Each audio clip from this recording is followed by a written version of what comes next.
All right, let's move on. So last lesson for this week, 3 of 3. I want to go through a brief history about this cell phone radiation issue and whether it can be a health risk or not, okay? In 1993, there's a guy named Larry King. He retired. He's not dead. He's still alive. He's doing like stuff on YouTube, but he had a big talk show, a very, very influential talk show on CNN called Larry King Live. All the big names in politics and sports and whatever you can think of, anybody famous will come to Larry King Live and they'll talk to him. It's one-on-one, just blunt, transparent, open talk, right? And he was a good interviewer, Larry King. That's why he was able to occupy that position for a long time. But this possible link between cell phone radiation and health risks really got caught mainstream when, in 1993, in CNN's Larry King Live, they discussed how a person filed a lawsuit against a cell phone manufacturer claiming that his wife got cancer from the cell phone. So the dude bought his wife a cell phone in 1995, and his wife got cancer. And the dude said, hey, cell phone companies, you guys are the cause. Yes? How does he know if the cancer's from Exactly. Yeah, so after he sued the cell phone manufacturer, it didn't pan out well. The case was later rejected in 1995. So what a waste of money. well, you know, it's a start. It's a start. He felt the need to do this, and he started it, but it didn't pan out well for him. But it was a starting point for people to think, yeah, we should start like we're talking to these cell phone manufacturers, talking to these telecommunications service providers, and say, hey, you guys should be held accountable. If somebody is potentially at risk of this radiation and can get ill from it, then you should be telling people about that. So that was kind of like the start point.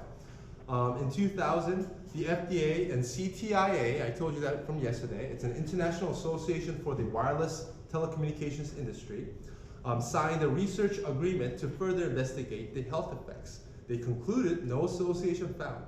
No association found between exposure to RF radiation from cell phones and adverse health effects. This is in 2000, okay? Now, what happened 10 years after that? CTIA sued the city of San Francisco in 2010 to stop an ordinance or implementation of a law, a city law, requiring people who sell cell phones, who sell and you know, whatever, for those service providers, they required those stores to have a warning sign. What? This is how much RF radiation you're being exposed to in this store. And the city of San Francisco wanted all these cell phone retailers to have that message on their stores. CTIA, obviously supporting the telecommunications industry, said this is wrong. This is falsely implying that the RF radiation is somewhat bad for you, and this is bad for us, so yeah, you can't do that. So they sued the city of San Francisco. Wow. And the federal judge struck down the San Francisco city law of putting that poster up, said you can't do that anymore. And they settled, the city of San Francisco settled with CTIA in 2013 by saying, we will never do this again. We will never do this. Permanent injunction. We will never do this, injunction. We will never do this again. We will never bring this up. And that's that. And that's how they settled. This was 2010 to 2013. Now, 2015, city of Berkeley in California also did something similar, but they didn't have. Why only California? Yeah, Why California. not other states? California has a lot of people who are concerned about this, and it's a history. Like they do a lot of, you know. Conspiracy. Yes. Conspiracy theories. But you need to have people who are questioning this, and whether you agree with it or not, just keep it, just understand that this is happening. At least be exposed to it. Oh, there are a bunch of people in Berkeley who are concerned about this. So the city of Berkeley, what they did was, they wanted the retail stores, the cell phone stores to say, hey, if you hold or if you carry a cell phone inside your pocket or under your bra or whatever, then you may be exposed to more radiation than the limit set forth by the government. The government said, this is how much you need to be exposed to. It can go over that limit. It may go over that limit if you put it in your pocket, if you put it near you. That was a sign that city of Berkeley wanted. Okay, CTIA obviously didn't like that. Obviously, just the same way as they didn't like the San Francisco ordinance. But the Supreme Court, they said, hey, we're going to reject this challenge, and y'all can do whatever you need to do, or whatever you feel the right is it within your right. So that's a big shift. When before CTIA files a lawsuit, San Francisco was like, I'm sorry, okay, we'll never bring this up again. That was back 10 years ago. Now, Berkeley is trying to do something similar. CTIA also filed a lawsuit saying they can't do that. That's falsely implying that it's bad, or it's infringement of freedom of speech, First Right Amendment, blah, blah, blah. But the Supreme Court said, yeah, they can do whatever they want, or it's fair. This is fair. This is a fair ordinance. Why not? So that's a big deal, right? Another interesting piece of information, this is from the FDA website in 2020, and FDA acts only after harm has been proven. So you can talk to FDA saying, hey, we should be doing this, there's a lot of concerns, but FDA will say, give me proof, hard proof. You gotta prove it, you gotta prove that there's harm in order for us to act, okay? FDA does have the authority to take action if cell phones are shown to emit RF at a level that's hazardous or dangerous to the user. In such case, FDA could require cell phone manufacturers to notify users of the health hazard and to repair, replace, or recall the phones so that the hazard no longer exists. So FDA will say to the cell phone manufacturers, hey, if it is true that it's a health hazard, then you got to repair it, replace it, or recall it, take it back, so that that hazard is no longer there. But they will only do that if they confirm there's a health risk. And it has to be proven. So for FDA, FCC, they don't see it as a threat. They will say we don't have enough evidence, or there's very little evidence to connect those two. Brain cancer, tumors, heart cancer, whatever, to cell phone radiation. We don't have enough evidence. It's not conclusive enough. That's what the FDA or the FCC will say. Yes? So what's the CTIA? CTIA is a separate organization made by different telecommunications company. Like, so in Korea would be, KT, SK, LG, or any cell phone manufacturers like Samsung or LG, something like that. They all pool in a bunch of money and form one big company or organization. That's right. And they say, and the companies will say, hey, you guys now represent us. You have to lobby for us. You have to argue in our behalf. And CTIA filed a lawsuit onto the federal government saying, hey, they can't do that. They should be doing that. So they have a lot of money writing, and they spend a lot of money lobbying to politicians in the United States. So they're a big force to be reckoned with. But more and more different cities who are concerned about this will have a go with CTIA. Be like, or we'll understand that CTIA may come at them, but it's not going to stop them. It's like, we're going to do it anyways. We have to do this. It's that important. Okay, so that's it for all the slides. The essay, which is due today, as you guys know, I'm asking you to critically evaluate whether the ROC government should promote 5G technology. Please explain your reasoning step by step. Let the readers know why you came to that conclusion, why you came to those assertions, right? And hopefully whatever you have down is going to help you in the debate round tomorrow, today and tomorrow. Also, this workshop is about inference. The reason why I use this word is because you don't have definitive, clear evidence to prove one side or the other.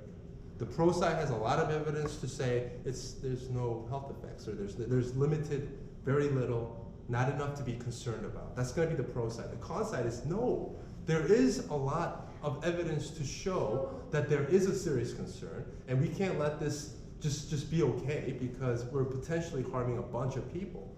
And who's to say which side is better? Who's to say which research is more scientific or more authoritative? Just having a computer is causing a risk, it's also a risk of people. So the point here is, because you don't have hard facts to prove one side or the other, you can only infer. You can make rational, educated guesses based on what is available. You have a bunch of studies on the pro side supporting the pro side. You have a bunch of studies supporting the con side. What can you infer from that information? What can you get out of it? What kind of intelligent guesses can you make from this situation, and it's tough. It's not easy. Again, all these topics, even if you ask an adult, they don't have a clear answer. So like, are we still gonna be giving arguments proving that our side is right, or are we just saying like, not like, if that side says our thing is right, we're just gonna say our thing is right, so isn't that just gonna keep a cycle? That's why, particularly in a debate round like this, where you can get very heated very quickly, showing respect is going to be the key determinator or the key driver in winning this debate. There were like 20 people Let me give you an example.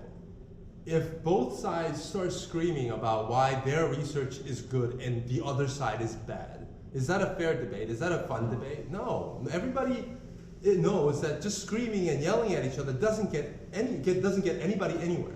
So, knowing that the pro side will have a bunch of evidence to prove that there is no health effects or health risks, on the con side, knowing that there's going to be a bunch of evidence that they're going to show, yeah, we have plenty of reasons to be worried about, then it's your job to somehow make it still respectful and still try to convince the other side. They're not going to be convinced because they're arguing for the other side, but the people who are watching the debate, the judges who are watching the debate, they're going to make an honest decision. All right, this team was trying to be more persuasive. This team was trying to incorporate their arguments, but also show respect and still come out on top. If your team is able to do that, then your team is more likely to win.